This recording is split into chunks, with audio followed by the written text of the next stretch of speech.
আসসালামু আলাইকুম। এইচএসসি পরীক্ষার রেজাল্ট দেওয়া হয়েছে 25 ব্যাচের। রেজাল্ট আশানুরূপ হয় নাই অনেকের। এই ভিডিওটা তাদের জন্য করা হচ্ছে যাদের পরীক্ষা রেজাল্ট ভালো আসেনি। এই মুহূর্তে আমি কি বলবো ঠিক বুঝে উঠতে পারতেছি না, কারণ এইচএসসি পরীক্ষা আমার খারাপ হয়নি। আর যেহেতু আমার খারাপ হয়নি, আমি কোনোদিন বুঝতেই পারবো না যে খারাপ হলে কষ্টটা কেমন লাগে।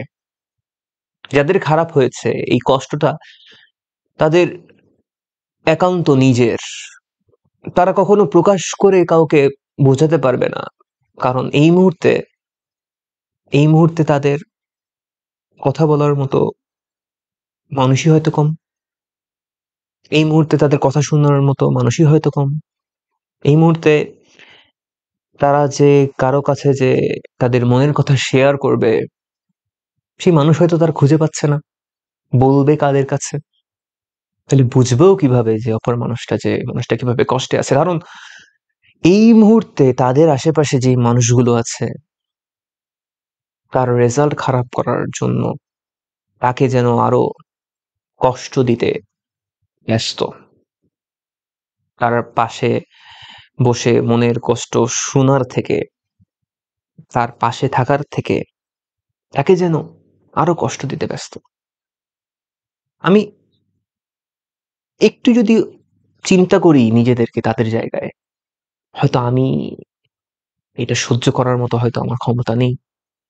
হয়তো সেটা আমি এই ফেজ দিয়ে যদি যাইতাম, হয়তো আমি পারতাম না অনেক কিছু মেনে নিতে বা অনেক কিছু সহ্য করতে। যারা এইচএসসি রেজাল্ট খারাপ করার পরেও যারা এখনো হাসি মুখে আছে, অনেক স্ট্রং, তারা অনেক স্ট্রং। যারা অ্যাকচুয়ালি ধরো চেয়েছিল ভালো রেজাল্ট করতে, কোনো না কোনো ভাবে ব্যাটে বলে লাগে নাই, কিছু একটা হয়েছে, কিছু তো একটা এরকম হয়ে যেতেই পারে। লাইফ এরকম, লাইফ সবসময় পিক মোমেন্ট থাকবে না। লাইফটা এরকমই। লাইফে উত্থান আসবে, পতন আসবে, সাকসেস আসবে, ফেইলিয়ার আসবে, লাইফে সুখ দুঃখ, এটা একের পর এক আসতেই থাকবে। যেরকম আমাদের প্রতি বছর যেভাবে গ্রীষ্ম, বর্ষা, শরৎ, হেমন্ত, শীত, বসন্ত, আবার গ্রীষ্ম, বর্ষা, শরৎ, হেমন্ত, শীত, বসন্ত, একই জিনিস সার্কুলার পাথ হয়ে ঘুরতে থাকে, সেভাবেই সুখের পর দুঃখ, দুঃখের পর আবার সুখ, সুখের পর দুঃখ, দুঃখের পর সুখ, এভাবে আসতেই থাকবে। সফলতার পর ব্যর্থতা, ব্যর্থতার পর আবার সফলতা, এভাবে আসতেই থাকবে।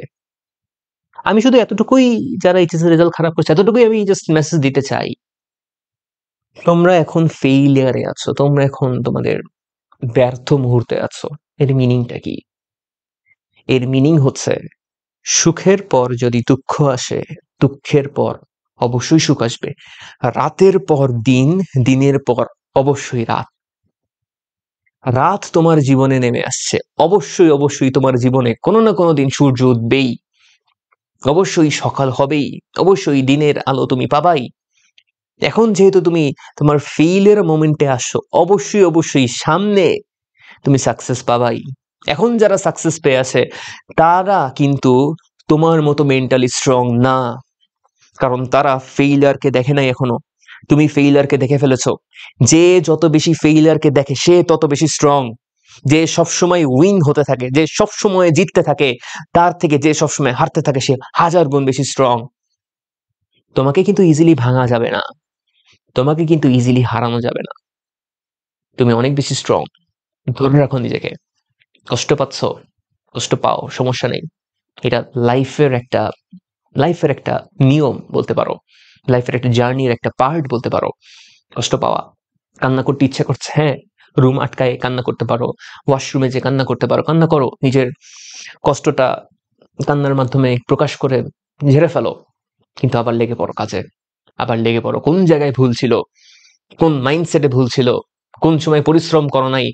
তুমি হচ্ছে ইজিলি ডিস্ট্রাক্টেড হয়ে গেছো, ইজিলি হচ্ছে ফ্রেন্ডের সাথে আড্ডা দিতে বসে গেছো, বিভিন্ন কাজ তুমি করছো, তুমি জানো তুমি কি করছো, সেগুলো আর কইরো না। তোমাকে পুশ তোমাকে পুশ ব্যাক করতে হবে, বাউন্স ব্যাক করতে হবে। ইনশাল্লাহ তুমি তোমার সাথে আসো।